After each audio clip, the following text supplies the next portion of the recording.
ایک اللہ کی ذات میں کسی کو شریک نہ ٹھہرایا جائے، دوسرا اللہ کی صفات خاصہ میں کسی کو شریک نہ ٹھہرایا جائے۔ ان دو چیزوں کا خاص خیال رکھا جائے۔ اس کے بعد شرک کے 7 قسمیں علماء نے بیان کی ہیں، 7 قسمیں۔ آپ کو پہلی تقریر یاد ہوگی تو بدعت کے میں نے 5 قسمیں بتائی تھی، شرک کی 7 قسمیں آ رہی ہیں۔ اب بالترتیب سنتے جائیے اور جائزہ لیتے جائیے کہ کہاں تک یہ جملہ درست ہے کہ مزار پہ گئے تو شرک، محفل میلاد منائیں تو شرک، سنی سامنے کھانا رکھ کر فاتحہ کرے تو شرک۔ اس جملے کو اتنا سیکھ لیا انہوں نے۔ آئیے ذرا شرک کے طرف آتے ہیں کہ یہ کیا چیز ہے۔ تعریفات کی طرف میں زیادہ نہیں لے جانا چاہتا، تقسیم جب میں بیان کروں گا تو آپ کو خود بات سمجھ میں آئے گی کہ شرک کیا چیز ہے۔ پہلی قسم شرک کی ہے شرک الاستقلال۔ یہ آپ مشکل آپ کے لیے ہے لیکن بہرکیف مفہوم آپ سمجھیے گا۔ شرک الاستقلال یہ ہے کہ اللہ تعالیٰ کی ذات اس کے ساتھ کسی کو شریک ٹھہرانا، مطلب 2 خدا کہہ لے یا 2 سے زائد خدا مان لے، ذات میں کسی کو شریک کیا جائے، یہ کہتے شرک الاستقلال۔ اللہ تبارک و تعالیٰ نے قرآن پاک میں جا بجا اس کی مذمت فرمائی ہے۔ اللہ تعالیٰ سورہ نحل میں فرماتا ہے وَقَالَ اللَّهُ لَا تَتَّخِذُوا إِلَٰهَيْنِ اثْنَيْنِ إِنَّمَا هُوَ إِلَٰهٌ وَاحِدٌ فَإِيَّايَ فَارْهَبُونِ۔ سورہ نحل میں اللہ تعالیٰ فرماتا ہے اور اللہ فرماتا ہے کہ لا تتخذوا الہین اثنین، 2 معبود مت بناؤ بلکہ تمہارا خدا تو ایک ہی ہے۔ فَإِيَّايَ فَارْهَبُونِ، بس مجھی سے ڈرا کرو۔ یہ سورہ نحل میں ہے۔ ایک بات آپ سے میں پوچھنا چاہتا ہوں کہ اگر میں قرآن کریم میں سے یہ کہوں الحمدللہ رب العالمین، یہ آپ سب کو یاد ہے، تمام تعریفیں اس رب العالمین کے لیے ہے جو جہان کا پالنے والا ہے، یہ کس کا فرمان ہے؟ آپ بولے اللہ کا ہے۔ تھوڑے جاگتے رہیے گا، میں بلواؤں گا بھی۔ یہ اللہ کا فرمان ہے، لیکن کلام کی نوعیت دیکھیے، قال اللہ الحمدللہ رب العالمین، یہ نہیں ہے، ٹھیک ہے نا؟ یہ ہے بھی اللہ ہی کا فرمان۔ پھر اللہ فرماتا ہے ذالک الکتاب لا ریب فیہ، یہ وہ کتاب ہے جس میں کوئی شک و شبہ نہیں ہے۔ یہ کس کا فرمان ہے؟ اللہ کا فرمان ہے۔ لیکن قال اللہ تعالی ذالک الکتاب لا ریب فیہ نہیں ہے۔ میں اللہ کے کلام کے انداز کو سمجھانا چاہتا ہوں۔ اللہ تبارک و تعالیٰ کے کلام میں جو جامعیت ہے اور جو اس کے کلام میں وسعت ہے وہ میں آپ کے گوش گزار کرنا چاہتا ہوں۔ اے اللہ، الحمد سے لے کر والناس تک ایک ایک کلمات تیرا فرمان ہے۔ اگر کوئی نہ مانے تو وہ کافر ہو جائے گا، لیکن آخر کیا وجہ ہے کہ یہاں پر تو فرماتا ہے وقال اللہ لا تتخذوا الہین اثنین، اللہ فرماتا ہے کہ تم 2 معبود مت بناؤ۔ یہ کیوں فرماتا ہے؟ یہ اس لیے کہ اے لوگو یہ حساس مسئلہ ہے، اس لیے باقی باتوں کو بیان کرتے ہوئے میرا قائل ہونا پوشیدہ ہے، لیکن جب اپنے الہیت اور الوہیت کی بات میں کر رہا ہوں تو ہر شک و شبہ کو تم سے دور کروانا چاہتا ہوں۔ اور قال اللہ لا تتخذوا الہین اثنین کے ذریعے سے میں تمہیں باور کرانا چاہتا ہوں کہ میری ذات ایک ہی ہے، 2 نہیں ہے۔ 2 کون مانتے تھے؟ یہ مجوسی لوگ تھے، یہ 2 مانتے تھے۔ زمانہ جاہلیت کے جو متاخرین اور متقدمین جاہلیت کے جو لوگ تھے وہ 2 خدا مانتے تھے۔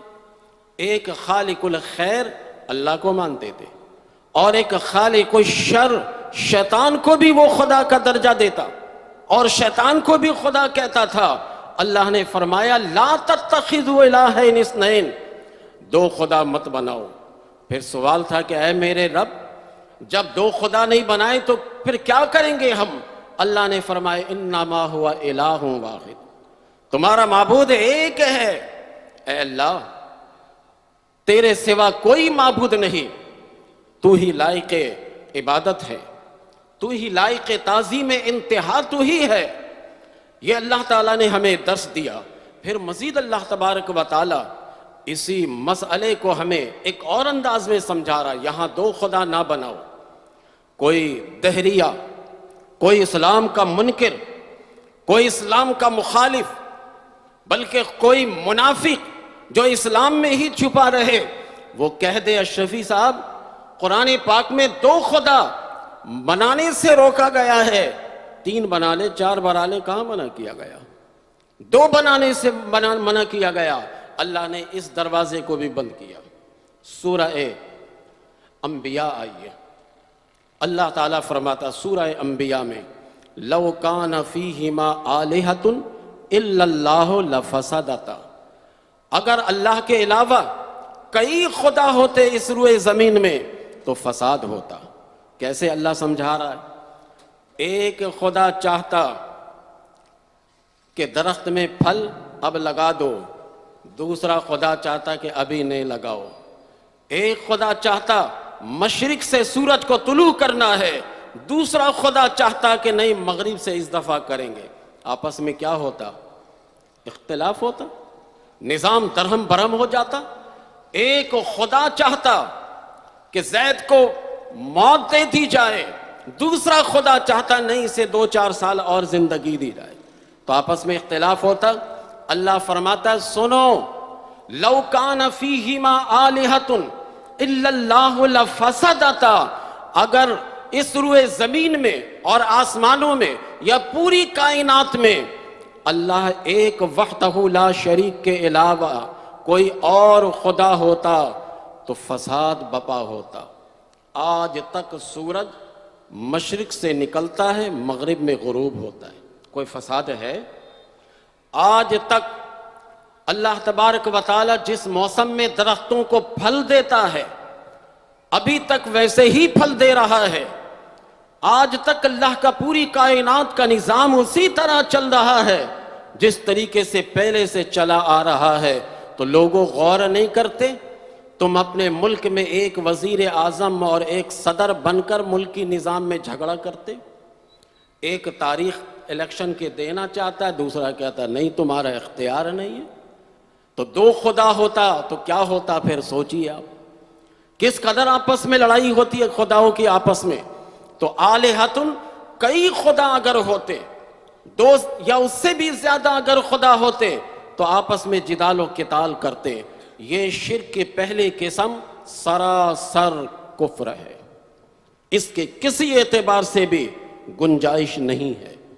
یہ پہلی قسم ہوئی۔ میں تھوڑا تھوڑا بیان کرتا ہوا آگے بڑھوں ورنہ ساتھ مکمل بیان کرنا ذرا مشکل ہوگا۔ دوسری قسم ہے شرک التبعیض۔ تبعیض کہتے ہیں بعض کو لینا۔ شرک التبعیض کا مطلب یہ ہے کہ جیسے عیسائی حضرت مریم سلام اللہ علیہا، حضرت عیسیٰ علیہ السلام اور اللہ، یہ تینوں کے مجموعے کو خدا کہتے ہیں۔ تینوں کو ملا کر کہتے ہیں کہ یہ جب تینوں یکجا ہو جائیں تب تو ایک ہی خدا ہے، لیکن تینوں الگ الگ ہو جائیں تو یہ اقانیم ثلاثہ ہیں۔ یہ اصل جو عیسائی مذہب ہے اس میں ایسا نہیں ہے۔ تحریف شدہ جو ان کی کتاب ہے اس کے اندر یہ مذہب ہے، اس کے اندر ایسا کہا گیا۔ اللہ تعالیٰ قرآن پاک میں فرماتا ہے وَلَا تَقُولُوا ثَلَاثَةٌ انتہوا خیرا لکم انما اللہ الہ واحد، کہ اللہ فرماتا ہے تین خدا مت کہو۔ یہ جو تین کے تثلیث کے یہ قائل ہیں، حضرت مریم سلام اللہ علیہا، حضرت عیسیٰ علیہ السلام اور رب کریم، یہ تینوں کے مجموعہ کو کہتے ہیں کہ جب مل جائے تو ایک خدا ہے اور جب الگ الگ رہیں تو تین ہیں۔ یہ بھی شرک ایک قسم ہے جس کو کہتے ہیں شرک تبعیض۔ قیامت کے دن اللہ تبارک و تعالی حضرت عیسیٰ علیہ السلام سے اتمام حجت کے لیے پوچھے گا، وَإِذْ قَالَ اللَّهُ يَا عِيسَىٰ ابن مریم أَأَنْتَ قُلْتَ لِلنَّاسِ اتَّخِذُونِي إِلَٰهَيْنِ مِن دُونِ اللَّهِ، اے عیسیٰ کیا تم نے کہا تھا کہ میرے علاوہ تمہیں اور تمہاری ماں کو یہ لوگ خدا بنائیں؟ اللہ سب جانتا ہے کہ اللہ کے پیغمبر ہیں، یہ تو شرک کو توڑنے کے لیے آئے تھے، اور اپنے آپ کو خدا بنا کر کیسے پیش کریں گے؟ یہ تو عیسائیوں کو ایسے آپس میں مغالطہ ہو گیا کہ ہر زبان کا ایک لفظ ہوتا ہے۔ اللہ تبارک و تعالیٰ نے ان کی کتاب میں حضرت عیسیٰ علیہ السلام کو پیار سے ابن اللہ کہا۔ اب اس پیار کے اس لفظ کو انہوں نے حقیقی معنی لے کر اللہ کا بیٹا بنا دیا۔ جیسے ہمارے معاشرے میں بڑا بھائی کبھی کبھار اپنے چھوٹے بھائی کو کہتا بیٹا یہ کام کرو، تو کیا مسئلہ ہے؟ بیٹا بن گیا وہ، یہ پیار کا لفظ ہے۔ بڑا بھائی چھوٹے بھائی سے کبھی بیٹا کا لفظ استعمال کر لیتا ہے، کبھی کبھار ایک بھائی دوسرے بھائی سے اس کے علاوہ کوئی اور بھی لفظ استعمال کرتا ہے، یار، دوست، تو کیا ان سے بھائی چارگی یعنی بھائی کا رشتہ ختم ہو گیا؟ یہ آپس میں دوست ہو گئے آپ؟ یہ سب ہمارے معاشرے میں استعمال ہوتا ہے، لیکن عیسائیوں کو یہ مغالطہ ہو گیا کہ اللہ تعالیٰ نے عیسیٰ علیہ السلام کو ابن اللہ کہا ہے تو وہ اللہ کے بیٹے ہیں، حالانکہ حقیقت ایسا نہیں ہے۔ وَإِذْ قَالَ اللَّهُ يَا عِيسَى ابْنَ مَرْيَمَ أَأَنْتَ قُلْتَ لِلنَّاسِ اتَّخِذُونِي وَأُمِّيَ إِلَٰهَيْنِ مِن دُونِ اللَّهِ قَالَ سُبْحَانَكَ۔ حضرت عیسیٰ علیہ السلام سے اللہ تعالیٰ پوچھے گا، یہ اللہ تبارک و تعالیٰ سورہ مائدہ میں فرما رہا۔ حضرت عیسیٰ علیہ السلام سے اتمام حجت کے لیے کہ اے عیسیٰ کیا تم نے کہا تھا اپنی قوم کو کہ تمہیں بھی الہ مانے، تمہاری والدہ کو بھی الہ مانے؟ حضرت عیسیٰ علیہ نبینا علیہ السلام کہیں گے قال سبحانک، مولا تجھے پاکی ہے، میں ایسا لفظ کہہ کیسے سکتا ہوں؟ میں نے تو ایسا کہا ہی نہیں ہے ان سے۔ یہ آج خود اپنے طور پر مجھے الہ کا درجہ دے کر پتہ نہیں کیا کیا کرنے لگے۔ حضرت عیسیٰ علیہ السلام اس کی نفی کریں گے، یہ ہے شرک تبعیض، یہ بھی سراسر کفر ہے، اس کی گنجائش ذرہ برابر بھی نہیں ہے۔ تبعیض کے ہم قائل ہے ہی نہیں، ہم اپنے پیارے آقا علیہ الصلاۃ والسلام کو اللہ کا نور مانتے ہیں۔ نور ہونا تبعیض کی قسم میں سے نہیں، جیسے ملائکہ نور ہے نا، اور کس کے نور سے ملائکہ بنا؟ یہ بھی ملائکہ بھی اللہ کے نور سے۔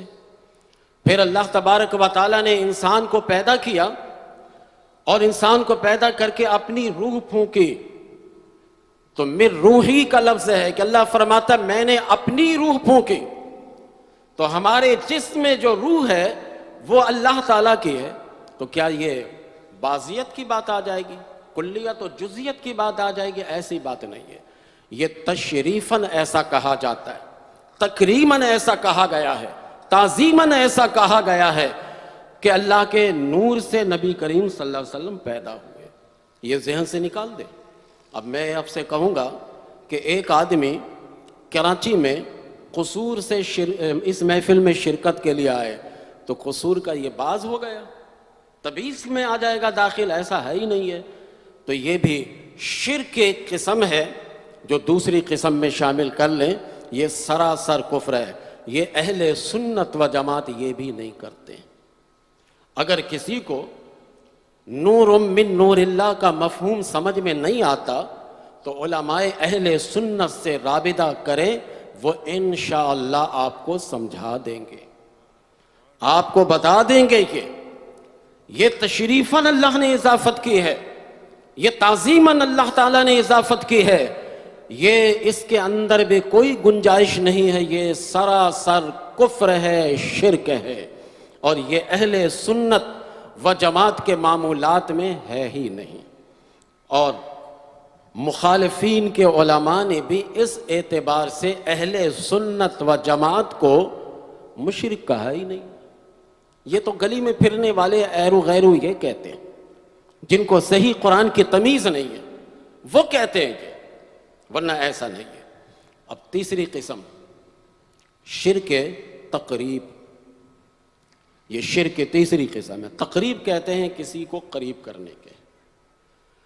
مشرکین کا ایک طریقہ یہ بھی تھا کہ وہ بتوں کی عبادت کرتے تھے یا درختوں کی پوجا پاٹ کرنے لگتے تھے، یا پھر وہ کسی جانور کے چمک دمک کو دیکھ کر، سانپ کے زہر کو دیکھ کر اس کی عبادت کرنے لگتے۔ ان سے پوچھا جاتا کہ یہ تو تمہاری طرح مخلوق ہے، تم ان کی عبادت کیوں کرتے، ان کو معبود کا درجہ کیوں دے کر عبادت کرتے ہو؟ قرآن بتائے گا کہ ان کا جواب کیا تھا۔ آپ نے دیکھا ہوگا کہ بہت سارے لوگ اپنے ہاتھوں سے پتھر سے بت بناتے ہیں، تراشتے ہیں، اور تراش کر بت کو پھر اس کی عبادت کرتے ہیں اور اس کو خدا کا درجہ دیتے ہیں۔ ابو جہل ایک کاریگر کے پاس پہنچا اور پتھر لے کر اس سے بہترین میرا ایک معبود بنا دو، بہترین ایک خدا بنا دو۔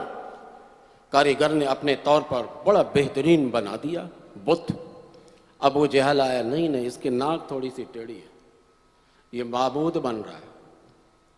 اور یہ ابو الحکم کہلاتا تھا اپنے زمانے میں، اسے اتنی بھی تمیز نہیں کہ تجھے اشرف المخلوقات اللہ نے بنایا اور ایک پتھر کو تراش کر اسے تو معبود بنا رہا ہے۔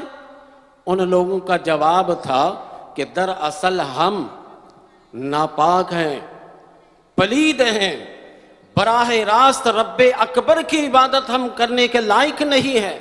اپنی تعویل کرتے تھے، کہتے تھے ہم ان بتوں کی عبادت اور ان جیسوں کو خدا کا درجہ دے کر اس لیے یہ عبادت کرتے تھے تاکہ ہم اللہ کے قریب ہو جائیں۔ قرآن کریم ناطق ہے اس پر، والذین اتخذوا من دونہ اولیاء، اللہ کے سوا جو لوگ بتوں کو معبود بناتے تھے، والذین اتخذوا من دونہ اولیاء ما نعبدہم الا لیقربونا الی اللہ زلفی، یہ سورہ زمر کی ابتدائی آیت ہے۔ وہ کہتے تھے کہ ہم تو اس کی عبادت نہیں کرتے، صرف اس لیے کرتے تاکہ یہ ہمیں اللہ کے قریب کر دیں۔ قرآن میں یہ لفظ موجود ہے، ما نعبد الا لیقربونا الی اللہ زلفی، ہم اس کی عبادت صرف اس لیے کرتے ہیں تاکہ یہ اللہ کے ہمیں قریب پہنچا دے۔ آپ ابھی مجھے جواب دیجئے گا، غوث پاک کی آپ عبادت کرتے ہیں؟ ہاتھ اٹھا کر بولے نہیں کرتے ہیں نا، ہاتھ ایسے کریں، نہیں کرتے ہیں نا۔ خواجہ غریب نواز کی محبت ہم رکھتے ہیں، کیا خواجہ غریب نواز کی ہم عبادت کرتے ہیں؟ عبادت خواجہ غریب نواز کے رب کی کرتے ہیں، عبادت غوث پاک کی رب کی کرتے ہیں، عبادت ہم داتا کے رب کی کرتے ہیں، عبادت ہم امام احمد رضا کے رب کی کرتے ہیں، عبادت ہم مخدوم سمنا کے رب کی کرتے ہیں، کبھی بھی ہم ان حضرات کی عبادت نہیں کرتے۔ لہذا یہ اعتراض ہم پر عائد ہو ہی نہیں سکتا۔ اگر کوئی کہتا ہے تو وہ زلت القاری بھی ہے، زلت السامع بھی ہے، سننے میں بھی وہ خطا کر رہا ہے اور پڑھنے میں بھی وہ خطا کر رہا ہے۔ پڑھنے میں پھسل جائے آدمی تو اسے زلت القاری کہتے ہیں، اسی طرح یہ سننے میں بھی خطا کر رہا ہے۔ آج تک کسی ایک جاہل سے جاہل بھی، غوث کے عقیدت مند کو آپ دکھا دیجئے، کسی جاہل سے اجہل بھی آپ کسی کو دکھا دیجئے خواجہ غریب نواز کے، کہ جو ان کی عبادت کی بات کرتا ہو۔ کان کھول کر سن لے، ہم کبھی ان نفوس قدسیہ کی عبادت نہیں کرتے۔ ہم ان اولیاء اللہ کی عبادت کیوں کرنے جائیں؟ اگر عبادت کی بات آتی تو سب سے پہلے تو ہم بات کرتے اپنے آقا و مولا جناب محمد مصطفیٰ صلی اللہ تعالی علیہ وسلم کی بات کرتے۔ ان سے بڑھ کر کوئی خواجہ نہیں ہے، ان سے بڑھ کر کوئی غوث نہیں ہے، ان سے بڑھ کر کوئی داتا نہیں ہے۔ ہم اگر عبادت کا مفہوم لیتے کسی ولی میں تو ان سے نہیں، ہم اپنے آقا سے شروع کرتے۔ پھر اگر کسی کا درجہ دیتے تو وہ خلیفہ اول بلا فصل حضرت ابو بکر صدیق رضی اللہ تعالیٰ عنہ کو درجہ دیتے۔ پھر اگر ان کے بعد کسی کو درجہ دیتے، خلیفہ ثانی حضرت عمر فاروق رضی اللہ تعالیٰ عنہ کو درجہ دیتے۔ اس کے بعد اگر کسی کو درجہ دیتے، حضرت عثمان غنی ذوالنورین کو درجہ دیتے، اس کے بعد اگر کسی کو درجہ دیتے تو مولا کائنات کو درجہ دیتے، اس کے بعد اگر کسی کو درجہ دیتے اصحاب بدری کو درجہ دیتے، علی حسب مراتب ہم صحابہ کو پہلے یہ درجہ دیتے۔ جب ہم ان نفوس قدسیہ کو عبادت نہیں کرتے خدا بنا کر کہ یہ ہمیں اللہ کے قریب کریں گے، تو ہم غوث اور خواجہ کی کیسے کر سکتے؟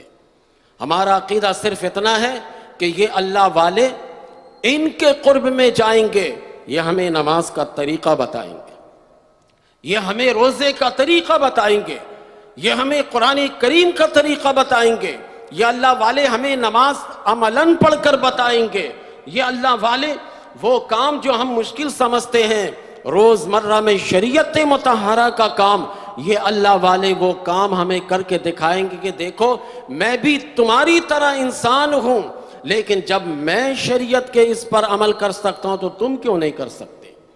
ما نعبدہم الا لیقربونا، لفظ پر ضرور غور کیجئے گا، ہم عبادت ان کی نہیں کرتے صرف اس لیے کہ یہ اللہ کے قریب کرتے۔ ہم غوث کے قریب کیوں ہوتے ہیں؟ یہ اللہ کے قریب کر دیں، لیکن عبادت میں نہیں، عقیدت میں ہوتے ہیں۔ ہم خواجہ کے قریب کیوں ہوتے ہیں؟ کہ یہ اللہ سے قریب کر دیں گے، عبادت میں نہیں عقیدت کے اعتبار سے ہوتے ہیں۔ اور الحمدللہ یہ سب کو پتہ ہے، یہ بھی شرک کی جو تیسری قسم ہے نا، یہ تیسری قسم بھی سراسر کفر ہے۔ کسی زاویے سے بھی غیر اللہ کی عبادت نہیں ہو سکتی۔ جب ہمارے یہاں شریعت اسلامیہ میں غیر اللہ کو سجدہ تعظیمی حرام ہے تو سجدہ عبادت کہاں جائز رکھیں گے ہم تو وہ اسلام کے ماننے والے ہیں کہ ہمارے یہاں سجدہ تعظیمی بھی نہیں ہے، چہ جائے کہ ہم سجدہ عبادت کی بات کریں۔ کبھی بدگمانی مت کیجئے ہم پر، آپ زبان سے جو کہتے ہیں اللہ پکڑے گا آپ کو، آپ اہل ایمان پر شرک کا فتویٰ لگاتے ہیں اللہ پکڑے گا آپ کو، زبان سے جو کلمات ادا کرتے ہیں آپ اسے بڑے سہل لیتے ہیں، لیکن اللہ کے یہاں وَهُوَ عِندَ اللَّهِ عظیم، بہت بڑی بات ہے یہ اللہ کے یہاں، جسے آپ اتنا بڑا جملہ کہتے ہیں۔ تو یہ کتنی تیسری قسمیں ہوئی نا؟ چوتھی قسم شرک تقلید۔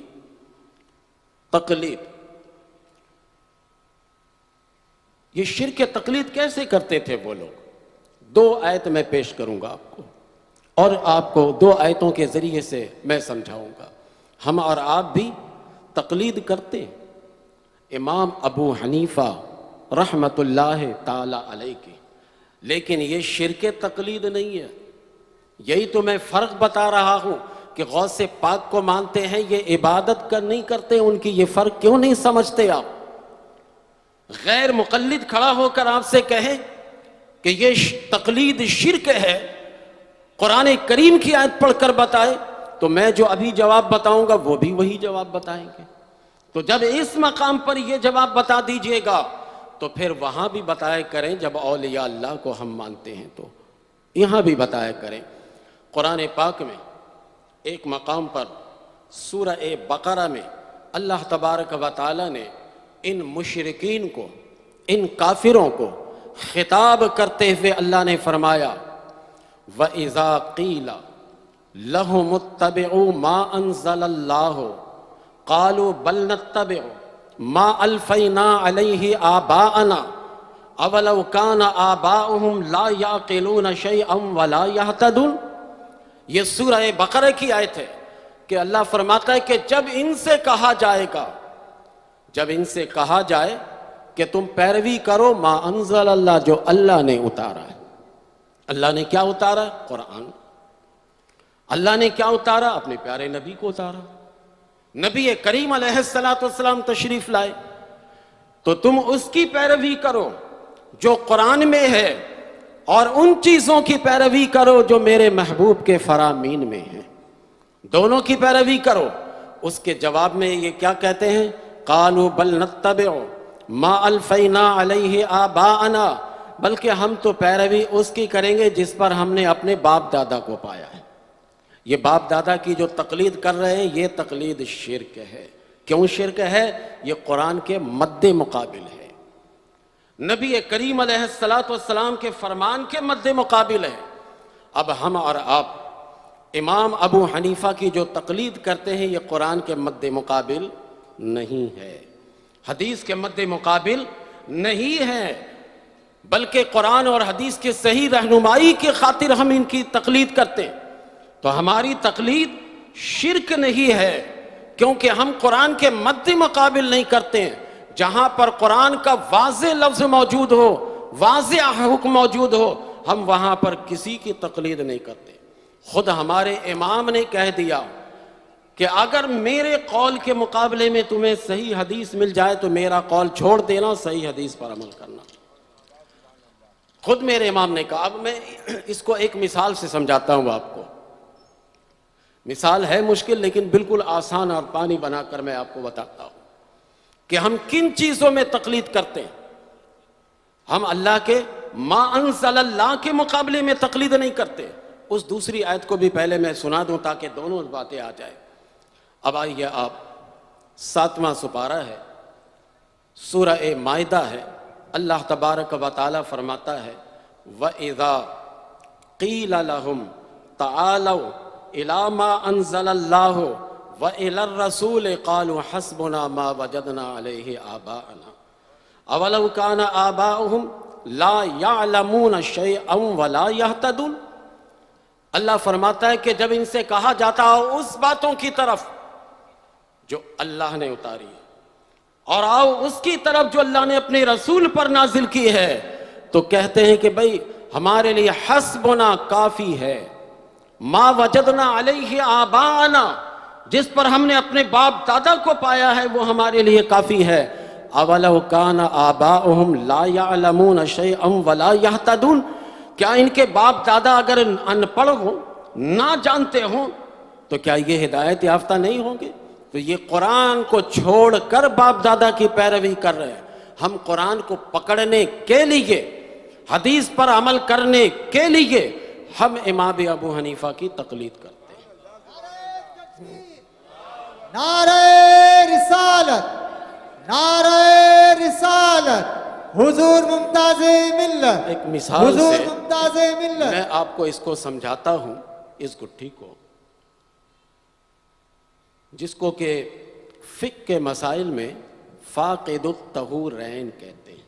پہلے یہ بات سمجھیے کہ ہماری طہارت کے لیے اللہ نے دو چیزیں پیدا کی ہیں، ایک ہے پانی اور دوسری ہے مٹی۔ تیسری کوئی چیز ہے جس سے ہم طہارت حاصل کر سکیں؟ تیسری کوئی چیز نہیں ہے۔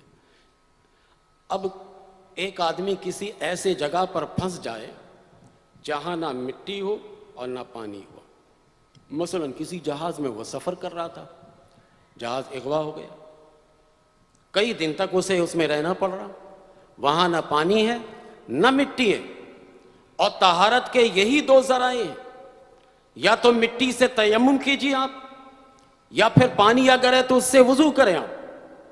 اب یہ دونوں چیزیں جہاز میں نہیں ہیں۔ فرض کر لیں آپ ٹرین پر سفر کر رہے ہیں، پوری ٹرین اغوا ہو جاتی ہے، آپ اس کے اندر بند ہیں، اب آپ کے پاس پانی بھی نہیں ہے اور آپ کے پاس مٹی بھی نہیں ہے، نماز کا وقت آ جائے، اب آپ کو وضو کی حاجت ہے، اب بتائیے کہ کیا کریں؟ کیونکہ نماز کے لیے وضو شرط ہے، بغیر وضو کے نماز نہیں ہوتی۔ جسم پاک ہونا وہ تو آپ جانتے ہی ہیں، وضو کی بات کر رہا ہوں، نماز کے لیے وضو شرط ہے۔ اب وہاں پر نہ پانی ہے اور نہ مٹی ہے، نماز کا وقت آ گیا، اب کیا کرنا ہے؟ اب سنیے، جس کی ہم تقلید کرتے ہیں، کیوں کرتے ہیں ائمہ کی تقلید؟ ذرا سنیے، امام ابو حنیفہ رحمۃ اللہ تعالی علیہ سے یہی مسئلہ پوچھا گیا، حضرت کوئی شخص ایسی جگہ پر پھنس جائے جہاں نہ مٹی ہو طہارت کے لیے، نہ پانی ہو، اور نماز کا وقت آ جائے، اسے وضو کی حاجت ہو، تو کیا کرے گا؟ امام صاحب نے فرمایا کہ وہ نماز کو قضا کر لے گا، نماز پڑھے گا نہیں، کیونکہ وضو نماز کے لیے شرط ہے۔ جب شرط ہی پائی نہیں جا رہی ہے تو پھر نماز کیسے پڑھے گا؟ امام ابو حنیفہ رحمۃ اللہ علیہ نے یہ مسئلہ بتایا جن کی ہم تقلید کرتے ہیں۔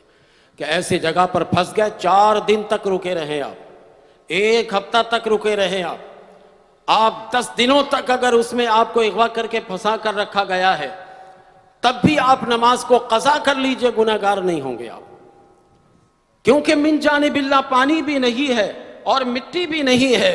تو ہمارے امام نے یہ مسئلہ بتایا کہ تم نماز کو قضا کر لو۔ اب بتائیے کہ قرآن کریم میں اس مسئلے کا بے عینہ ہی کوئی جواب ہے؟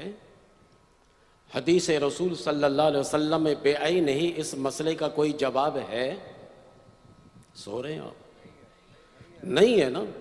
امام صاحب نے اب قرآن و حدیث سے استنباط کیا، مسئلہ کو اخذ کیا، اور اپنی ذہانت سے اور اللہ کی دی ہوئی طاقت اور صلاحیت سے آپ نے یہ مسئلہ اخذ کیا اور کر کے ہمارے سامنے یہ پیش کیا۔ اب امام احمد بن حنبل رحمت اللہ تعالی علیہ کے پاس چلتے ہیں۔ 4 امام کی بات میں کروں گا، چاروں کی، ہم امام ابو حنیفہ کی تقلید کرتے ہیں، باقی چاروں امام کی تقلید کرنے والے پوری دنیا میں۔ امام احمد بن حنبل رحمت اللہ تعالی علیہ کے پاس چلتے ہیں، ان سے پوچھتے ہیں کہ حضرت ایسا مسئلہ ہو جائے کہ ایک آدمی ایسی جگہ پر پھنس گیا جہاں نہ پانی ہے نہ مٹی ہے، اب وہاں پر وہ نماز کا وقت آ جائے تو طہارت کرنے کے لیے تو کوئی چیز ہے ہی نہیں، تو کیا کرے گا وہ؟ امام احمد بن حنبل رحمۃ اللہ تعالی علیہ فرماتے کہ وہ نماز پڑھے گا، قضا نہیں کرے گا۔ امام صاحب کے الٹ ہے بالکل۔ اب ذرا غور سے سنیے گا یہ، تاکہ ہمیں ہمارے اماموں کی صلاحیت کا اندازہ ہو۔ امام احمد بن حنبل رحمۃ اللہ علیہ فرماتے ہیں پڑھے گا، قضا نہیں کرے گا، اور ہمارے امام نے کیا کہا؟ قضا کرے گا، پڑھے گا نہیں۔ امام احمد بن حنبل سے پوچھا گیا حضرت یہ کیسے؟ آپ نے فرمایا کہ دیکھو، جب ایک چیز محل ہی نہ رہے تو اس کا فرض بھی ہونا بھی ساقط ہو جاتی ہے۔ مثال کے طور پر ایک آدمی کے دونوں ٹانگیں نہیں ہیں تو دونوں ٹانگوں کا دھونا فرض ہے۔ اب دونوں ٹانگیں ہیں ہی نہیں اس کی، تو ایک فرض ساقط ہوا اس سے نہ ہونے کی وجہ سے۔ ایک آدمی ایسا ہو جس کے دونوں ہاتھ نہ ہو، اب وضو میں دونوں ہاتھوں کا دھونا تو فرض ہے، لیکن کیا کرے گا وہ؟ امام احمد بن حنبل کہتے ہیں کہ جب محل ہی نہ رہے تو پھر شرط کے وجود کی بات کیسے کی جائے گی؟ لہٰذا جب پانی بھی نہیں ہے، مٹی بھی نہیں ہے، تو گویا کہ شرط کی ادائیگی کے لیے چیز ہی مہیا نہیں ہے، تو وہ معفو عنہ ہے، معاف ہے، اسی حال میں نماز پڑھ لو۔ یہ امام احمد بن حنبل رحمۃ اللہ تعالی علیہ نے ہمیں بتایا۔ ذرا قرآن میں بے عینہ ہی مسئلہ ڈھونڈ کر بتائیے، تقلید کے جو قائل نہیں ہیں وہ بتائیں، حدیث میں ذرا حدیث کی روشنی میں یہی مسئلہ بتا دیں۔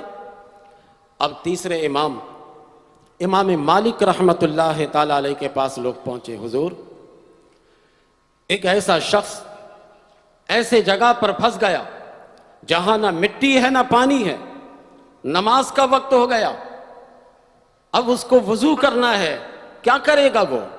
امام صاحب نے کہا کہ نہ پڑھے گا نہ بعد میں قضا کرے گا۔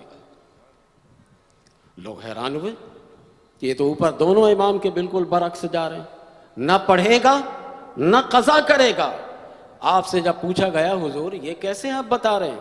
آپ نے کہا کہ سنو، عورتیں جب خاص مہینے میں چند دنوں میں، خاص دنوں میں ہوتی ہیں تو 10 دن اگر ہیں تو 10 دن ان پر نماز معاف ہے، کیونکہ طہارت بھی کریں گی تو طہارت حاصل نہیں ہوگی، اور اگر وہ غسل کرے جب بھی پاکیزگی حاصل نہیں ہوگی، تو عورت کے ایام خاص میں نماز معاف ہے، کیونکہ طہارت کی کوئی صورت ہی نہیں نکلتی ہے، پانی سے نہا بھی لیں تب بھی طہارت حاصل نہیں ہوتی ہے، تو اللہ نے ان عورتوں پر نماز کو معاف رکھا ہے۔ آپ کو پتہ ہے نا یہ شرعی مسئلہ، خاص ایام میں عورتوں کے نماز کو اللہ نے معاف رکھا ہے۔ تو امام مالک کہتے ہیں کہ جب وضو کے لیے نہ پانی ہے نہ مٹی ہے تو گویا طہارت حاصل کر ہی نہیں سکتا ہے یہ، تو ان عورتوں کی طرح ان پر بھی نماز معاف ہے، نہ یہ پڑھے گا نہ یہ قضا کرے گا۔ ہمارے اماموں کی صلاحیت دیکھیے آپ، ہمارے امام کس قدر اللہ تبارک و تعالیٰ نے ان کو صلاحیت دی ہے. ہم ایسے تقلید نہیں کرتے ہیں اور اس تقلید کو کوئی شرک بھی نہیں کہہ سکتا. پھر چوتھے امام شافعی رحمۃ اللہ تعالی علیہ، ان کے پاس لوگ پہنچے، حضور یہ مسئلہ بتائیے گا کہ ایک شخص ایسے جگہ پر پھنس گیا جہاں نہ پانی ہے اور نہ مٹی ہے، نماز کا وقت ہو گیا، اب اسے وضو کی حاجت ہے، اب کیا کرے گا؟ امام شافعی نے فرمایا کہ پڑھے گا بھی قضا بھی کرے گا. امام مالک کے بالکل الٹ، پڑھے گا بھی قضا بھی کرے گا. آپ سے پوچھا گیا حضور یہ کیسے آپ کہہ رہے ہیں؟ کہا دیکھو وہ پڑھے گا اس لیے کہ وقت کی فضیلت کو حاصل کر لے، قضا اس لیے کرے گا کہ وہ نماز تو ہوئی نہیں ہے اس کی. جب وضو اور طہارت ہی نہیں ہے تو اس کی نماز تو ہوئی نہیں ہے. لیکن وقت ظہر اس کی فضیلت اپنی ہوتی ہے، وقت عصر اس کی فضیلت اپنی ہوتی ہے، وقت مغرب اس کی فضیلت اپنی ہوتی ہے، وقت عشاء اس کی اپنی فضیلت ہوتی ہے، وقت فجر اس کی اپنی فضیلت ہوتی ہے. اس فضیلت کو حاصل کرنے کے لیے وہ پڑھے گا بھی بعد میں قضا بھی کرے. ہمارے یہاں ٹرین پر، چلتی ٹرین پر نماز ہوتی ہے یا نہیں ہوتی یہ ایک محل بحث ہے. اور ہمارے احناف علماء میں ہی دو گروہ جو کہتے ہیں کہ چلتی ٹرین پر نماز نہیں ہوتی ہے. وہ کہتے ہیں کہ ظہر کا وقت اگر آ جائے اور آپ کو یہ یقین ہو کہ ٹرین چلتی رہے گی یہاں تک کہ وقت ظہر کا نکل جائے گا، تو آپ کو جس طریقے سے بھی میسر آ جائے ظہر کی نماز پڑھ لیں، اور جب گاڑی رکے، ٹرین رکے تو نماز کا اعادہ کر لیجیے تاکہ وقت کی فضیلت بھی آپ حاصل کر لیں. چاروں امام کی الگ الگ رائے ملی نا. اب یہ آپ بتائیے کہ یہ چاروں امام کی جو اپنی صلاحیت ہے یہ قرآن کے مد مقابل میں ہے، حدیث کے مد مقابل میں ہے، یا قرآن و حدیث کو سمجھانے کے لیے ہے؟ یہ آپ بولیں گے سب. سمجھانے کے لیے نہ شرک و تقلید ہے ہی نہیں ہے، یہ شرک و تقلید ہے ہی نہیں ہے. یہ تو قرآن و حدیث کو سمجھانے کے لیے ہے. یہ ایک پیرامیٹر بنایا ان لوگوں نے اور ہم پر مہربانی کی ہے کہ ہمیں یہ سمجھایا ہے. اب ایک سوال رہ جاتا ہے تقلید کے مسئلے پر کہ شفیع صاحب پھر تقلید شخصی کیوں کرتے ہیں؟ چاروں امام کی تقلید کر لیجئے. اگر چاروں امام کی ہم تقلید کریں گے تو فساد آئے گا. جس کا دل چاہے گا کبھی اپنی مرضی سے امام ابو حنیفہ کے مسئلہ پر عمل کرے گا، کسی کا دل چاہے گا امام احمد بن حنبل کے مسئلہ پر عمل کرے گا، کسی کا دل چاہے گا جب امام مالک کے مسئلہ پر عمل کرے گا. یہ تو دین میں فساد ہوگا. تو اس فساد کو روکنے کے خاطر امت نے اجماع کیا ہے کہ تقلید ایک ہی شخص کی ہوگی. تقلید ایک ہی شخص کی ہوگی تاکہ اسے ایک راستہ اور روٹ مل جائے، اسی راستے اور روٹ سے وہ اپنے اعمال کو کرے، ورنہ یہ تو پھنس کر رہ جائے گا. اب یہ ایسے مقام پر پھنسا، اب یہ سوچے گا کہ چار اماموں میں سے کس کے مسئلے پر عمل کرے. لیکن جو شخصی تقلید کرتا ہوگا تو وہ فوراً امام صاحب کے مسئلے پر عمل کرتے ہوئے جو انہوں نے کہا ہے اس کے مطابق وہ ٹھہر جائے گا کہ چلو بعد میں نماز پڑھ لیں گے. تو یہ تقلید کا مفہوم ہمارے یہاں یہ ہے. لیکن غیر مقلدین نے پتہ نہیں کیا کیا مسئلہ نکال لیا ہے، پتہ نہیں ان لوگوں نے کیا کیا ایسی باتیں تقلید سے متعلق کر دی ہیں. ہرگز آپ ذہن بنا لیجئے کہ جو یہ لوگ کہتے ہیں ویسا نہیں ہے، ویسا نہیں ہے. ہمارے امام تو مسئلہ سمجھاتے ہیں، بتاتے ہیں. ایک بات میں ضمناً آپ کو سمجھاتا ہوں، آپ اچھی طرح سے سمجھیے گا کہ آج کل یہ سارے مسائل بہت چلتے ہیں. ایک مسئلہ آج کل کیا چل رہا ہے؟ رفع الیدین. ٹھیک ہے نا، رفع الیدین. میں تقلید کی اہمیت آپ کو بتانا چاہتا ہوں. یہ قرآن کے مد مقابل ہم تقلید نہیں کرتے، حدیث کے مد مقابل بھی نہیں کرتے. اس کی اہمیت میں آپ کو بتانا چاہتا ہوں. رفع الیدین، رف کا معنی ہوتا ہے اٹھانا، را فا عین. رف اور یدین یہ دونوں ہاتھ کو کہتے ایسے.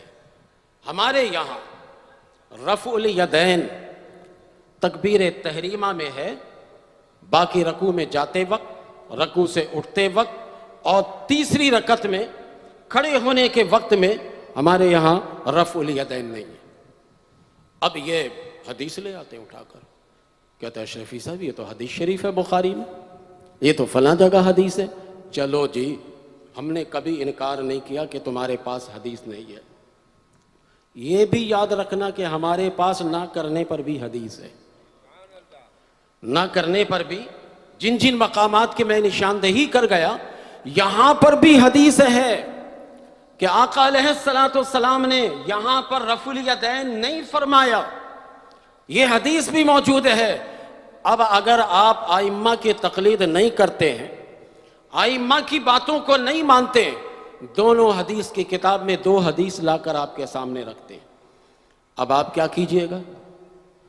وہی کام کیجئے گا جو آج کل کا جدید ماڈریٹ قسم کا اسکالر کیا کرتا ہے، وہ حدیث کا انکار ہی کر دیتا ہے، کہتا ہم حدیث کیسے مانے، اس میں کچھ کہا جا رہا ہے، اس میں کچھ کہا جا رہا ہے، اس میں یہ ہے اور اس میں وہ ہے۔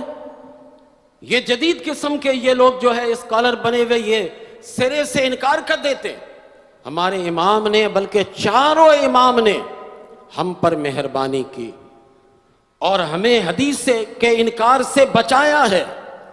دونوں حدیث کو جمع کر کے امام صاحب نے ترجیح کی بات کی کہ ترجیح کس کو دو گے اس کی بات کرو، تو ہمارے امام نے حضرت عبداللہ ابن مسعود رضی اللہ تعالیٰ عنہ کی روایت کو ترجیح دی اور فرمایا کہ سنو، رکوع میں جاتے وقت، رکوع سے اٹھتے وقت، تیسری رکعت کے لیے رفع الیدین کرنے والی حدیث حضرت عبداللہ ابن عمر رضی اللہ تعالی عنہما سے مروی ہے، اور نہ کرنے کی حدیث حضرت عبداللہ ابن مسعود رضی اللہ تعالیٰ عنہ سے مروی ہے، اور حضرت عبداللہ ابن مسعود وہ ہیں جو پہلی صف میں ہوتے تھے۔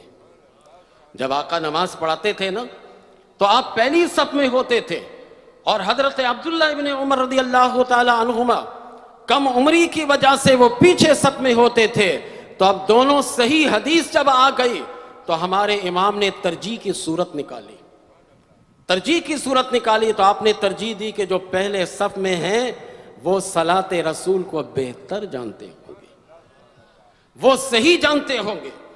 ہم نے حدیث کا انکار نہیں کیا، یہ تو سرے سے آ کر کہہ دیتے جی حدیث ہی نہیں ہے حنفیوں کے پاس، ان کی تو نماز ہی نہیں ہوتی ہے۔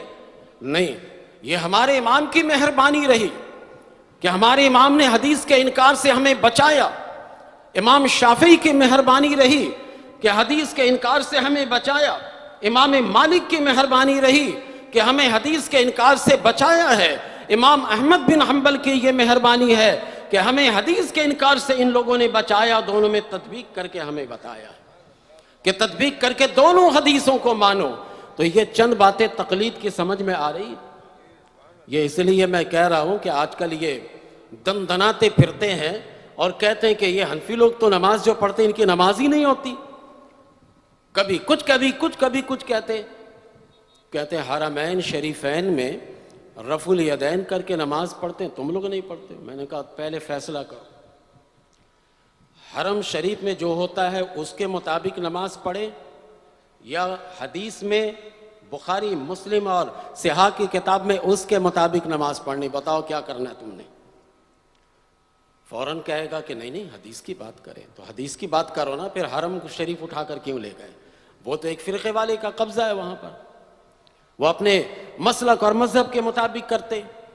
حدیث کی بات کیا کرو اور کتاب کی بھی بات نہیں۔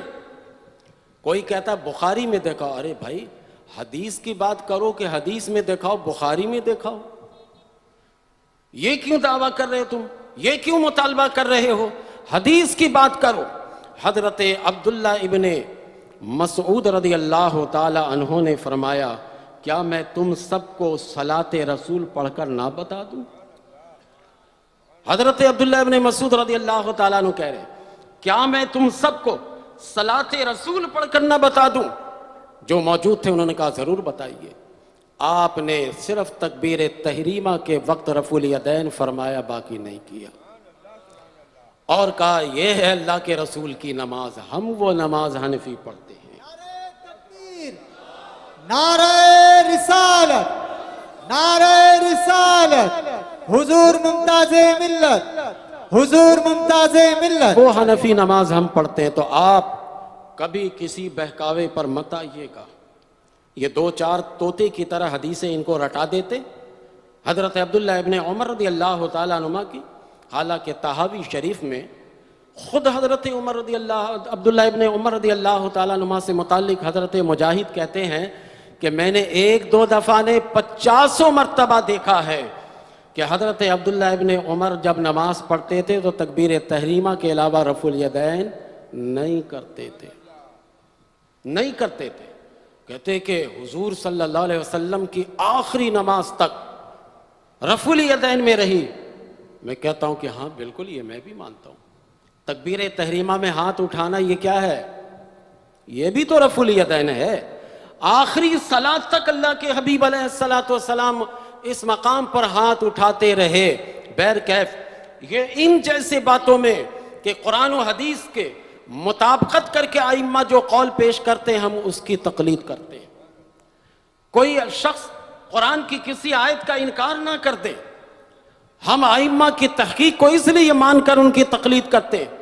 حدیث رسول صلی اللہ علیہ وسلم کا کوئی انکار نہ کر دے، اس لیے وہ امام جن کے نزدیک حدیث کا پورا ذخیرہ موجود ہے، انہوں نے جو تحقیق کر کے ہمیں بتائی ہم اس پر عمل کرتے ہیں۔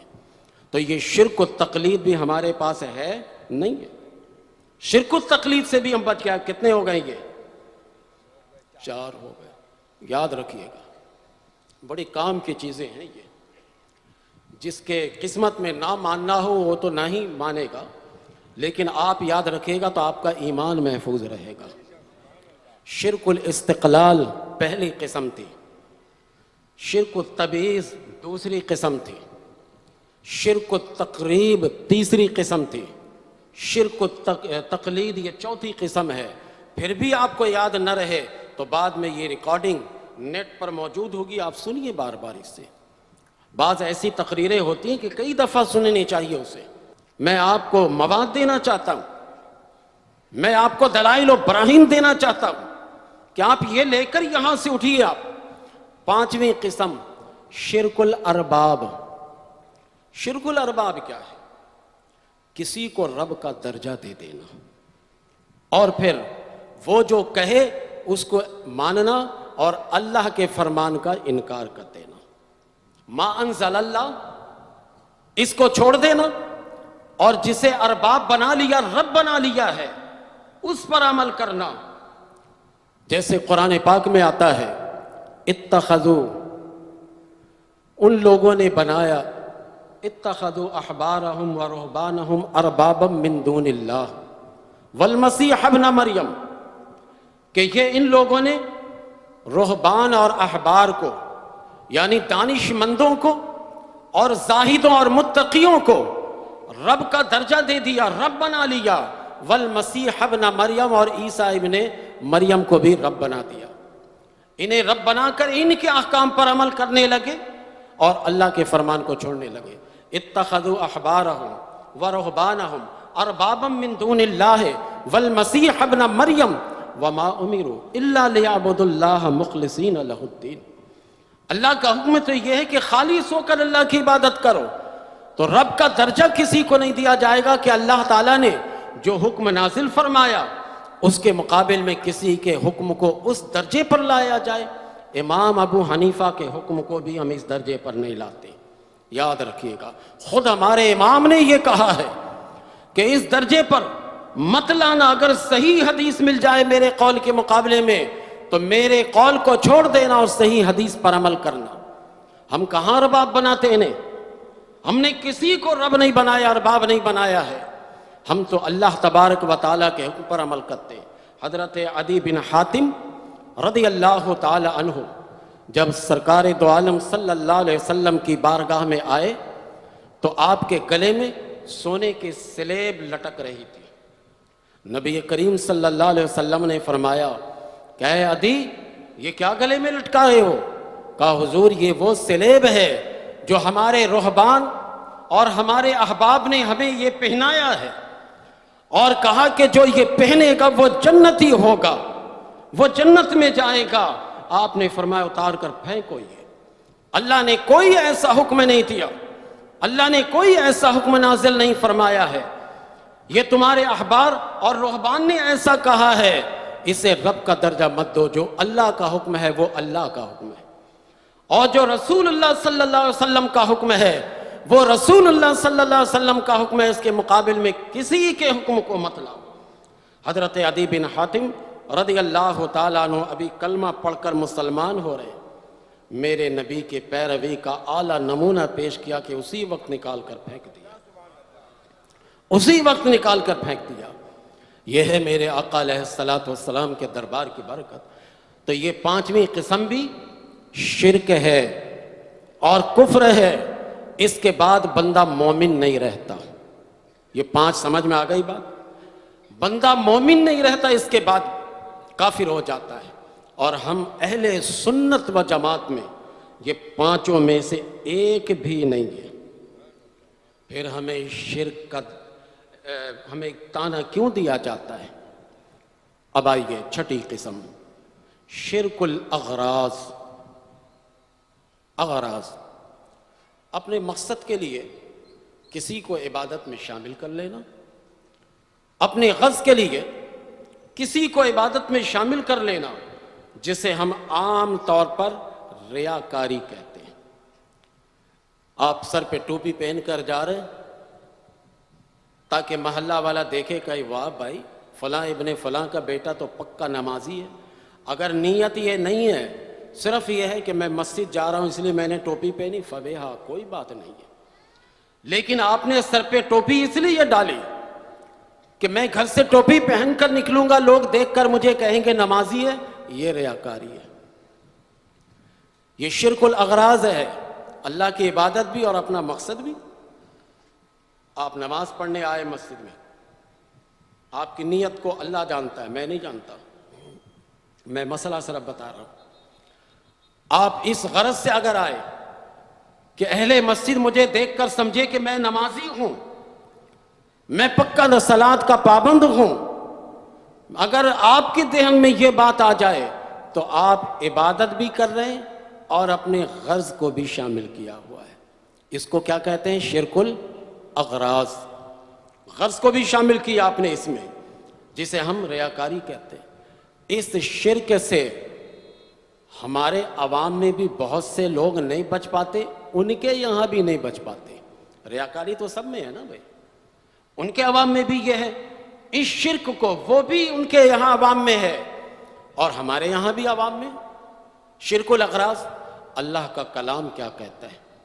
آئیے سورہ زمر میں اللہ فرماتا وَلَقَدْ أُوحِيَ إِلَيْكَ وَإِلَى الَّذِينَ مِن قَبْلِكَ لَئِنْ أَشْرَكْتَ لَيَحْبَطَنَّ عَمَلُكَ وَلَتَكُونَنَّ مِنَ الْخَاسِرِينَ۔ اللہ فرماتا ہے اے محبوب، آپ کے طرف وحی کی گئی اور آپ سے پہلے جتنے لوگ گزر گئے، جتنے نبی گزر گئے، سب کی طرف وحی کی گئی۔ کیا وحی کی گئی؟ لَئِنْ أَشْرَكْتَ، اگر تم نے اپنی عبادت میں کسی کو بھی شریک کیا، لَيَحْبَطَنَّ عَمَلُكَ، تمہارا عمل ضائع ہو جائے گا۔ ریاکاری سے عمل ضائع ہوتا ہے یا بچتا ہے؟ ضائع ہوتا ہے نا۔ لَيَحْبَطَنَّ عَمَلُكَ، اگر تم نے اپنی عبادت میں کسی کو بھی شریک ٹھہرایا، معبود سمجھ کر نہیں، الہ سمجھ کر نہیں، رب سمجھ کر نہیں، بلکہ غرض کے مقصد سے کہ لوگ مجھے یہ سمجھیں، اگر تم نے ایسا کیا لَيَحْبَطَنَّ عَمَلُكَ، تمہارا عمل ضائع ہو جائے گا۔ وَلَتَكُونَنَّ مِنَ الْخَاسِرِينَ، اور تم ضرور بے ضرور نقصان اٹھانے والوں میں سے ہو جاؤ گے۔ یہ اس عبادت کی بات ہو رہی ہے جس عبادت میں ہم ریاکاری لاتے ہیں۔ ایک آدمی صدقہ کرتا ہے، اڑوس پڑوس سب کو بتاتا ہے کہ میں اتنا صدقہ کرنے جا رہا ہوں، آپ بتا کر ریاکاری کر رہے ہیں۔ صدقہ نافلہ تو ایسے دیجئے کہ اگر دائیں ہاتھ سے دے رہے ہیں تو بائیں ہاتھ کو اس کی خبر نہ ہو۔ آپ ایک ہاتھ سے دے رہے ہیں، دوسرے ہاتھ سے خبر نہ ہو۔ زکوٰۃ دیتے وقت آپ اس کا اظہار کیجئے، وجہ یہ ہے کہ زکوٰۃ آپ پر فرض ہے. اگر آپ اس کا اظہار کر کے زکوٰۃ نہیں دیں گے تو لوگ کہیں گے کہ یہ مالدار ہے زکوٰۃ دیتا نہیں ہے. آپ پر انگلیاں اٹھیں گی, آپ پر الزام لوگ لگائیں گے کہ یہ مالدار ہے لیکن زکوٰۃ نہیں دیتا. لیکن کوئی یہ انگلی نہیں اٹھائے گا کہ آپ نفلی صدقہ کرتے ہیں یا نہیں کرتے. اس لیے شریعت میں کہا گیا ہے کہ نفلی صدقہ چھپا کر کرو. اسی لیے فرض نماز کے لیے جماعت کا اہتمام ہے. آؤ مسجد میں جمع ہو جاؤ تاکہ ہر ایک دیکھ لے کہ زید بھی نمازی ہے, بکر بھی نمازی ہے, خالد بھی نمازی ہے, یہ بھی نمازی ہے, وہ بھی نمازی ہے. ہر ایک دیکھ لے کہ یہ نماز پڑھتا ہے, اسی لیے جماعت ہے. لیکن نفل کا حکم ہے کہ گھر میں پڑھو, چھپا کر پڑھو, وہ تم پر فرض نہیں ہے. تو یہ ہم عبادت میں یہ غرض لا کر اپنی عبادت کو باطل کر دیتے ہیں, چاہے وہ صدقہ کی شکل میں ہو, چاہے وہ نماز کی شکل میں ہو, چاہے وہ حج کی شکل میں ہو. کتنے ایسے لوگ ہوں گے جو کئی دفعہ حج کر چکے لیکن اپنے نام کے ساتھ حاجی نہیں لکھتے. لکھنا برا بھی نہیں ہے, نیت پر ہے اس کا انحصار, لیکن پھر بھی وہ احتیاطاً نہیں لکھتے کہ لوگ مجھے حاجی حاجی کہیں گے, کہیں ریاکاری نہ آ جائے, کہیں دکھلاوا اس کے اندر نہ آ جائے. بہت سارے لوگ احتیاطاً یہ بھی کرتے ہیں. تو اللہ تبارک و تعالیٰ نے سورہ زمر کی اس آیت میں شرک الاغراض کا ذکر فرمایا. بل اللہ فاعبد وکم من الشاکرین, صرف اللہ کی عبادت کرو اور شکر گزار میں سے ہو جاؤ. کہ اللہ نے تمہیں عبادت کی توفیق دی ہے, اس کی توفیق سے تم عبادت کر رہے ہو. کسی کو عبادت میں غرض کسی کی مت لاؤ, اپنے کسی چیز کو بھی مت لاؤ. یہ شرک الاغراض کی مذمت ہو رہی ہے یہاں پر. اب یہ جو شرک ہے اس کا حکم کیا ہے؟ یہ کفر بھی نہیں ہے اور اس کے ذریعے بندہ مشرک بھی نہیں ہوتا, البتہ گناہ گار ہوتا ہے, معصیت کا مرتکب ہوتا ہے. اسے شرک اصغر کہتے ہیں. باقی جو 5 اوپر ذکر کیا یہ شرک اکبر ہے یہ, اور یہ شرک اصغر ہے. یہ چھٹی قسم یہ معصیت ہے.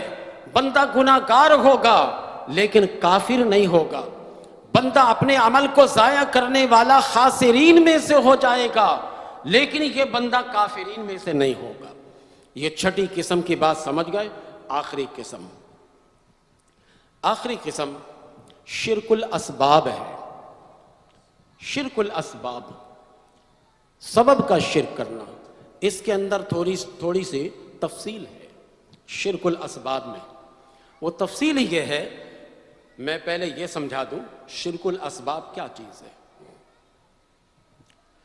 آپ ڈاکٹر کے پاس جاتے ہیں, دوائی لیتے ہیں. دوائی ایک سبب ہے. آپ نے دوائی کھائی, بخار آپ کا چلا گیا, لیکن کس سبب سے بخار آپ کا ختم ہوا؟ دوائی کے سبب سے. اب دوائی جو بیچ میں ہے یہ دوائی سبب ہے, لیکن اسی سبب کو مومن جب اپناتا ہے تو سبب مجازی کہتا ہے.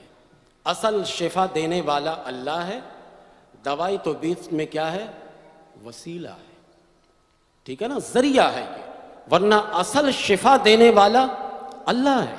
مومن کا یہ نظریہ ہے, اگرچہ وہ زبان سے اظہار نہ بھی کرے, لیکن مومن کا عقیدہ یہی ہوتا ہے کہ خود اللہ تبارک و تعالی نے اسباب اور ذرائع کو اپنانے کا حکم دیا ہے کہ ایک آدمی کام کاج کرے, اپنی روزی کمائے, ہاتھ پر ہاتھ دھرے گھر میں بیٹھا رہے اور کہے کہ اللہ رزاق ہے ہمیں تو رزق دے گا. یہ شریعت کا حکم نہیں ہے. اسی طرح آپ بیمار پڑتے, آپ ڈاکٹر سے جا کر دوائی لیتے, دوائی کھانے کے بعد آپ کو شفا یابی حاصل ہو گئی, تو آپ نے دوائی کو سبب تو بنایا لیکن حقیقی سبب اللہ کو بنایا. اللہ نے اس دوا کے سبب اور اس دوا کے ذریعے ہمیں شفا دی ہے. تو یہ کہنے والا اگر ایک مومن ہوتا ہے تو یہ جملہ ہوتا ہے. اسی سبب اور ذرائع کو جب ایک کافر اپناتا ہے تو پہلے ہی وہ کافر ہے, مزید جب وہ کہے گا تو وہ کفر ہوگا, مزید بھی کفر ہوگا.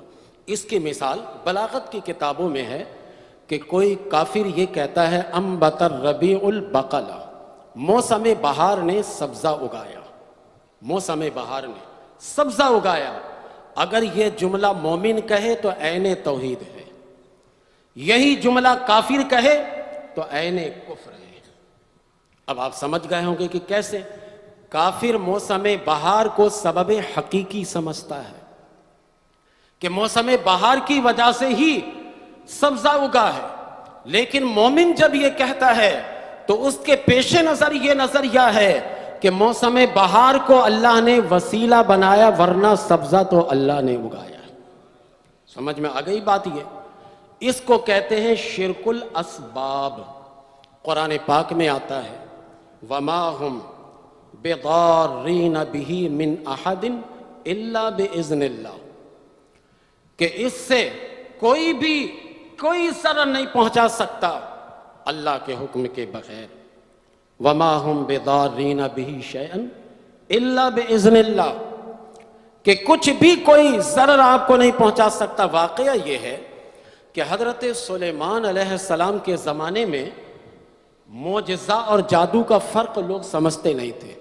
معجزہ کو بھی جادو سمجھ لیتے تھے اور جادو کو معجزہ سمجھتے تھے، فرق نہیں جانتے تھے۔ اللہ تبارک و تعالی نے ہاروت اور ماروت، قرآن میں پہلے سپارے سورہ بقرہ میں موجود ہے، ہاروت ماروت دو فرشتے کو بھیجا، جاؤ جا کر انہیں جادو کے جو ہے نا فرق اور معجزہ کے فرق کو بتاؤ۔